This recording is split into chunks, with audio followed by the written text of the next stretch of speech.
Cinema शौकीन सबका स्वागत करता है। आज हम बात करने वाले हैं द चैनल के बारे में। ये कहानी है कुछ रॉबर्स की जो बैंक्स को लूटने में एक्सपर्ट है, लेकिन इनके गिरोह में एक से एक सनकी भरे पड़े हैं। एक रॉबरी के दौरान कुछ ऐसा होता है कि इन सब की जिंदगी बदल जाती है।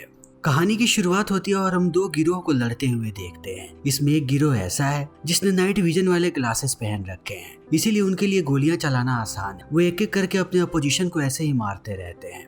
तभी हम एक आदमी को देखते हैं नींद से जगते हुए, जिसका नाम है जेम्स। जगने के बाद जेम्स थोड़ा परेशान नजर आता है। तभी यहाँ पर एक बेबी सीटर आती है जेम्स के बच्चे को लेकर के। अपने बच्चे को देखने के बाद जेम्स खुश हो जाता है। वो बेबी सीटर का भी शुक्रिया अदा करता है, तैयार होता है और आ जाता है घर से बाहर। तभी हम जेम्स के पूरे गिरोह को देखते हैं जो एक वैन लेकर के आते हैं। जेम्स भी अंदर जाकर के बैठ जाता है। इस वैन में अभी कुल 5 लोग हैं। अंदर आने के बाद जब ये सारे लोग बातें करना शुरू करते हैं तब हमें पता लगता है कि ये लोग रॉबर्स हैं। इनके पास बहुत ही खतरनाक हथियार है। ये लोग अभी एक बैंक को लूटने जा रहे हैं। तब सब अपने अपने मास्क को पहनने लगते हैं। थोड़ी देर के बाद वो पहुंच जाते हैं बैंक के पास। तब माइक नाम का आदमी इस टीम को लीड करता है और सबको लेकर के जाता है अंदर जाते ही सबसे पहले ये लोग गार्ड्स पर बंदूकें तानते हैं। उसके बाद सारे लोगों को माइक डराने लगता है ताकि यहाँ का कोई भी आदमी चालाकी ना करे। इसी बीच माइक यहाँ के मैनेजर को पकड़ लेता है और लेकर के जाता है वोल्ट के पास। उसे बार बार कहता है कि वो वोल्ट को खोले, लेकिन जब मैनेजर देरी करने लगता है तब माइक उसकी एक उंगली काट देता है। मैनेजर दर्द से कराहने लगता है। इस चीज को देखने के बाद बाकी लोग भी डर जाते हैं और मैनेजर भी। वो बड़े ही आसानी से खोल देता है वोल्ट को। तब सारे लोग अपने अपने बैग में पैसे भरने लगते हैं।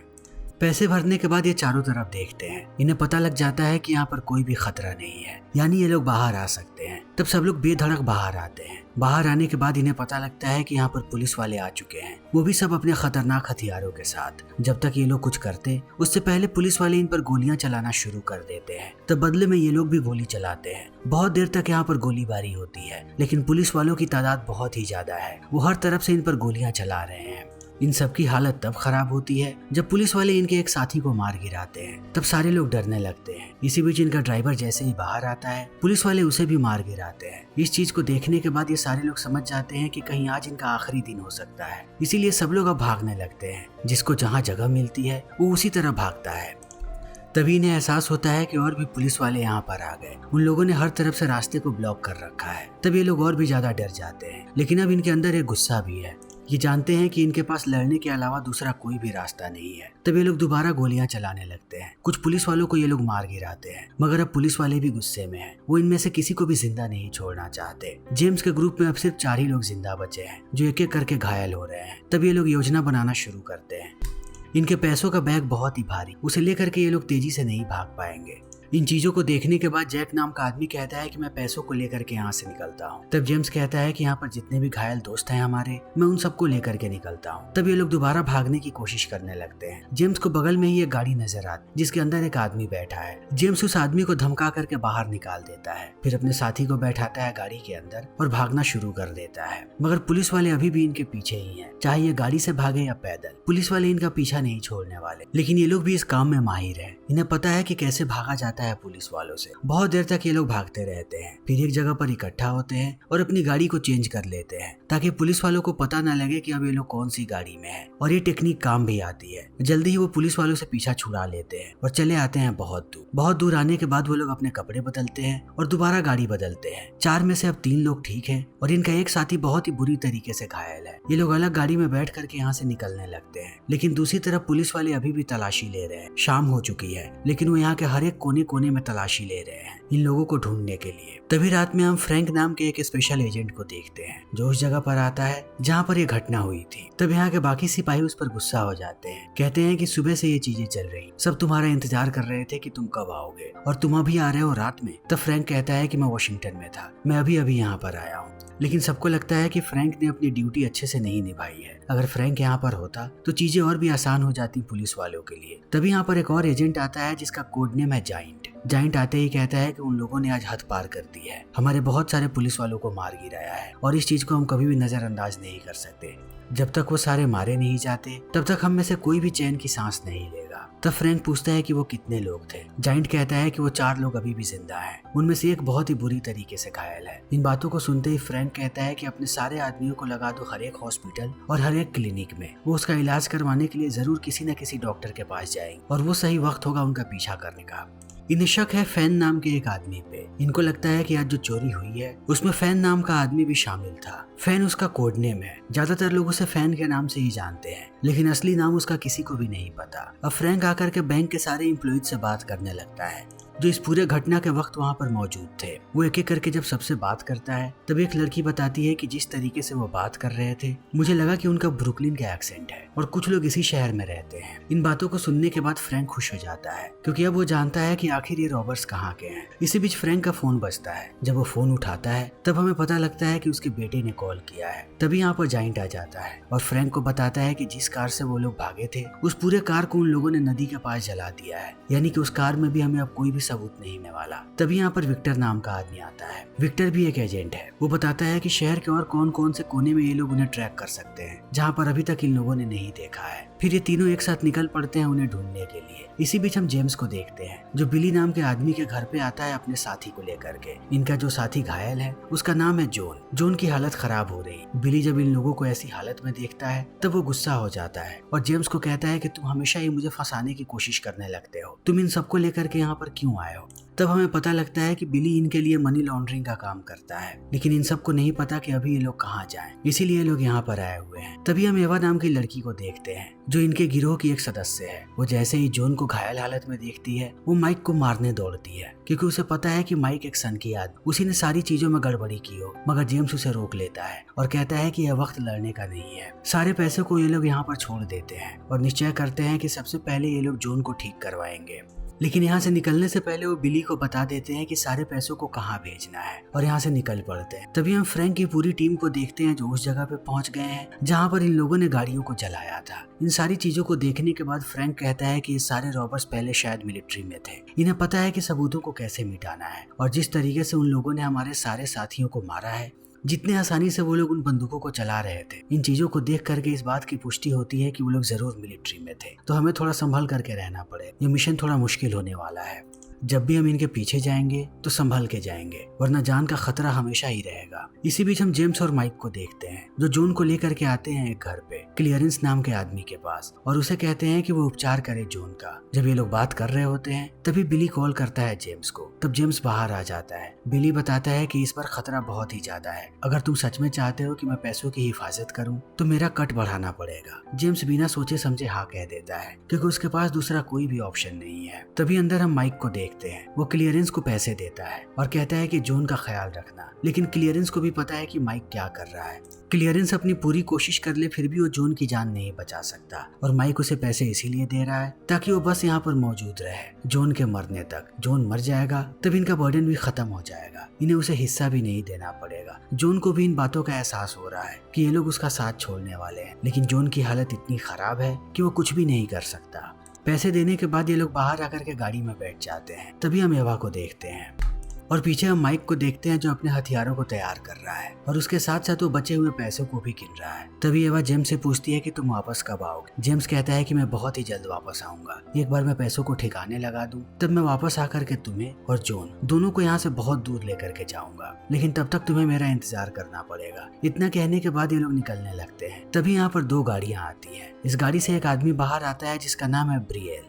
बिली ने बात की थी ब्रियल से पैसों को ट्रांसफर करने के लिए। जब ब्रियल इनके सामने आकर के बात करता है और जितने पैसे वो इन्हें देता है ये लोग समझ जाते हैं कि ये पैसे बहुत कम है, इनके साथ घपला हो रहा है। तब जेम्स बात करने की कोशिश करता है, लेकिन एक वक्त के बाद ब्रियल बदतमीजी करने लगता है। वो जानता है कि उसके पास बहुत सारे लोग हैं। पीछे उसके जो आदमी है उन लोगों ने अपने बंदूकों को तैयार रखा है गोली चलाने के लिए। जेम्स इन चीजों को देख करके सोच में पड़ जाता है, लेकिन माइक ज्यादा नहीं सोचता। वो तुरंत अपनी बंदूक निकालता है और एक एक करके इन्हें मारना शुरू कर देता है। इस चीज को देखने के बाद अब जेम्स को भी हमला करना पड़ता है। जल्दी ही ये लगभग सारे लोगों को मार देते हैं। ब्रियल के गैंग का सिर्फ एक ही आदमी जिंदा बचता है जो यहाँ से भागना शुरू कर देता है। ये लोग नहीं चाहते कि वो आदमी जिंदा बचे। तब अपनी गाड़ी से ये लोग उसका पीछा करना शुरू कर देते हैं, लेकिन जैसे ही ये लोग मेन रोड पे आते हैं इन्हें पता लगता है कि पुलिस वाले इधर ही आ रहे हैं। तब ना चाहते हुए भी इन्हें उस आदमी को जिंदा छोड़ना पड़ता है। इसी बीच वो आदमी कॉल करता है अपने बॉस को जिसका नाम है नूसी और पूरी बात बता देता है कि ब्रियल के साथ साथ सारे लोगों को मार दिया गया है। नूसी इन बातों को सुनने के बाद आग बबूला हो जाता है क्योंकि वो इस शहर के सबसे बड़े गैंगस्टर्स में से एक है। वो अपने सारे आदमियों को इकट्ठा करता है इन्हें मारने के लिए। तभी हम फ्रैंक की टीम को देखते हैं। फ्रैंक को लगता है कि बैंक का कोई ना कोई एम्प्लॉय तो मिला हुआ था उनके साथ, क्योंकि ये वो दिन था जब बैंक में सबसे ज्यादा पैसे होते हैं। और उसी दिन इन लोगों ने रॉबरी की है, यानी कि अंदर का कोई आदमी उनके साथ मिला हुआ था जिसने पूरी जानकारी उन्हें दी थी। अब इनके सामने बैंक का एक एम्प्लॉई है। ये सारे लोग उससे सवाल जवाब करना शुरू करते हैं, लेकिन जिस तरीके से वो जवाब देता है ये लोग समझ जाते हैं कि ये आदमी झूठ बोल रहा है। तब फ्रैंक धमकाना शुरू करता है इस आदमी को, कहता है कि तुम्हें पता भी नहीं है कि तुम किनके साथ बात कर रहे हो। हम FBI से हैं, हमारे लिए सच्चाई निकालना कोई भी बड़ी बात नहीं है। हम जल्दी ही पता लगा लेंगे कि तुम किनके साथ मिले हुए थे और तुमने क्या किया है। तो अगर तुम चाहते हो कि हम तुम्हारे नाम को बाहर लेकर के ना आए तो जितनी सच्चाई बता सकते हो उतनी सच्चाई बकना शुरू करो। तब ये एम्प्लॉई डर जाता है और कहता है कि मैं 2 लोगों को जानता हूँ। उनमें से एक आदमी के गले पे एक टैटू है। वो टैटू की पूरी डिटेल्स बताता है और उसके साथ साथ बताता है कि दूसरे आदमी के शरीर पे मरीन वाले टैटू थे और वो उसके बारे में भी पूरी डिटेल्स बताता है। जैसे ही फ्रैंक को ये सारी बातें पता लगती है वो विक्टर को बताता है। विक्टर अपने आदमियों को कॉल करके कहता है कि इन लोगों के बारे में पता करो, ये लोग शायद मिलिट्री में थे और मरीन में। सारे के सारे डेटाबेस को छान मारो। थोड़ी देर के बाद जब वो लोग सारे डेटाबेस को छान मारते हैं तब इन्हें पता लग जाता है इन दोनों के बारे में। जेम्स और माइक, ये दोनों पहले डेजर्ट मिलिट्री में हुआ करते थे, वो भी बहुत ही खतरनाक। अब फ्रैंक को इनके बारे में पता है और इनके परिवार के बारे में। ये सब लोग निकलने वाले हैं उन्हें पकड़ने के लिए, लेकिन उससे पहले फ्रैंक कहता है कि इनके नाम और इनके फोटोज को पब्लिक कर दो ताकि ये लोग कहीं भी जाएं तो हमें इस बारे में लोग बता सके। इसी बीच जेम्स, माइक और एवा ये तीनों पहुंचते हैं बिली के घर पे। अंदर आने के बाद अब जेम्स बहुत ही ज्यादा गुस्से में है। वो माइक को कहता है कि तुम्हें मरने का ज्यादा शौक है, हर बार तुम कुछ ऐसा करते हो जिससे हम मौत के बिल्कुल करीब चले जाते हैं। तभी यहाँ पर बिली आता है और इनसे माफी मांगता है जो कुछ भी हुआ उसके लिए। वो कहता है कि उसे पता नहीं था कि वो लोग ऐसा करेंगे, लेकिन अब माइक गुस्से में है। वो जेम्स को कहता है कि अगर मैं गोली नहीं चलाता तो वो लोग गोली चलाते। लड़ाई होनी ही थी, मैं तुमसे ज्यादा होशियार हूँ, इसीलिए मुझे पता लग जाता है कि कब क्या करना है। और इस बात को मत भूलो कि मैंने तुम्हारी कितनी बार मदद की है। अगर मैं नहीं होता तो आज तक तुम जिंदा भी नहीं होते। जेम्स कहता है कि एक बार अगर हम लोग इस चीज से निकल गए तब मैं तुम्हारी शक्ल कभी नहीं देखूंगा, उसके बाद से हमारे रास्ते अलग होंगे। इन बातों को सुनने के बाद माइक और भी गुस्सा हो जाता है और कहता है कि तुम शायद हर बार इस चीज को भूल जाते हो कि मैं तुम्हारा बड़ा भाई हूँ। यहाँ पर हमें पता लगता है कि ये दोनों सगे भाई हैं। वो सारी चीजों को याद दिलाने लगता है कि उसने परिवार के लिए क्या किया और जेम्स को उसने कैसे पाला है और कैसी कैसी मुसीबतों से बचाया है। लेकिन यहाँ पर वो कुछ ऐसा कहता है जिन चीजों को सुनने के बाद अब जेम्स गुस्सा हो जाता है। तब इन दोनों के बीच लड़ाई शुरू हो जाती है। बहुत देर तक ये दोनों लड़ते रहते हैं। तभी यहाँ पर नुसी के आदमी आ जाते हैं। अंदर घुसते ही वो सब पर बंदूकें तानते हैं और एक आदमी चला जाता है बिली के पास। बिली जब तक उसे कुछ समझाता उससे पहले वो बिली का भेजा उड़ा देता है। नुसी के लोगों ने अब इन सबको बंधक बना करके रखा है, वो सबको टॉर्चर कर रहे हैं।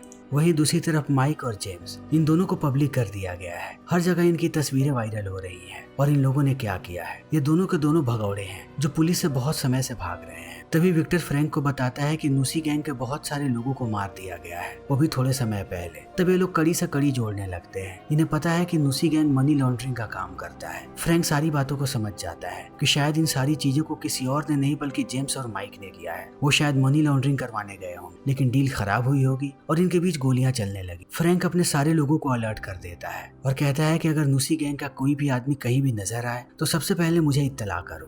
फ्रैंक भी अब अपनी पूरी टीम को लेकर के निकल चुका है। तभी नुसी आता है माइक और जेम्स के पास। उन्हें बताता है कि उन लोगों ने अपनी जिंदगी की सबसे बड़ी गलती की है नुसी से पंगा लेकर के। तब माइक उसे समझाने लगता है, कहता है कि वहाँ पर जो कुछ भी हुआ वो सब कुछ मेरी गलती है, इन दोनों की कोई गलती नहीं है। मैंने गोली चलाई थी, मैंने लोगों को मारा था, तो अगर तुम्हें सजा देनी है तो मुझे सजा दो, इन लोगों को छोड़ दो। लेकिन नुसी को इन बातों से कोई फर्क नहीं पड़ता। वो कहता है कि सजा तुम सबको मिलेगी और वो भी बहुत ही भयानक। मैं तुम लोगों को बारी बारी से टॉर्चर करूंगा। वो कहता है कि सबसे पहले वो माइक को टॉर्चर करेगा। इनके पास बहुत सारा एसिड पड़ा है, वो एसिड से धीरे धीरे करके इन्हें जलाएंगे। पहले ये माइक को मारेंगे, उसके बाद जेम्स को मारेंगे, जेम्स के बाद एवा की बारी आएगी। नुसी एक एक करके सबके पास जाने लगता है। वो इस एसिड का ट्रायल भी दिखाता है इन लोगों के एक साथी पर कि आखिर ये एसिड क्या कर सकता है। जब ये लोग एसिड को उनके साथी के ऊपर फेंकते हैं तब उसकी मौत बहुत ही दर्दनाक होती है, लेकिन माइक के आंखों में अभी भी डर नहीं है। इस चीज को देखने के बाद नुसी जाता है जेम्स के पास ताकि वो उसे डरा सके, लेकिन वो जैसे ही जेम्स के करीब जाता है जेम्स उस पर हमला कर देता है और जितना एसिड यहाँ पे पड़ा था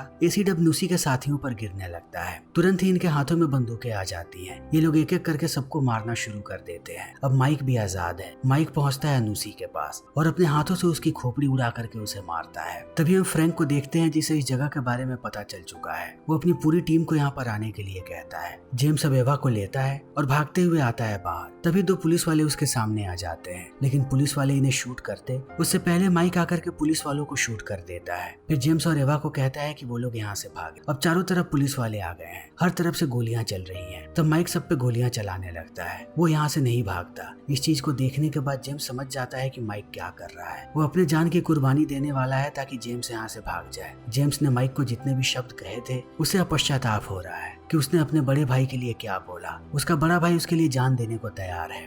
माइक जेम्स की तरफ इशारा करता है और कहता है कि वो यहाँ से चला जाए। फिर वो गोलियां चलाने लगता है पुलिस वालों पर। तब पुलिस वाले भी उस पर गोलियां चलाते हैं और माइक को आकर के गोली लग जाती है। तब माइक विक्टर को बंधक बना लेता है ताकि यहाँ से भाग सके। वो सबको अपने रास्ते से हटने के लिए कहता है। तभी हम फ्रैंक को देखते हैं जो गली के अंदर है। वो गली के अंदर से गोली चलाता है माइक पे और यहीं पर माइक की मृत्यु हो जाती है। तभी दूसरी तरफ हम जेम्स और एवा को देखते हैं जो बस से यहाँ से निकल रहे हैं। थोड़ा आगे जाने के बाद जेम्स नीचे उतर जाता है और एवा को कहता है कि किसी को भी तुम्हारे बारे में पता नहीं है, तुम अपनी जिंदगी ऐसे ही बिताओ, मैं तुम्हें आइलैंड पे मिलूंगा। इतना कहने के बाद वो चला जाता है। फ्रैंक अपने पूरे टीम के साथ पहुंच चुका है उस जगह पे जहां पर गोलीबारी हुई थी। सारी चीजों को देखने के बाद फ्रैंक कहता है कि जेम्स की लाश यहाँ पर नहीं है, यानी कि वो अभी भी जिंदा है। तभी यहाँ पर जाइंट आता है जिसे बहुत सारी लाशें नजर आती हैं जली। वो कहता है कि शायद इनमें से ही कोई जेम्स है। मुझे जेम्स का पेंडेंट यहीं पर मिला है, वो मर चुका है। लेकिन फ्रैंक को इन बातों पर भरोसा नहीं है। वो अभी भी इस चीज के बारे में बात करना चाहता है।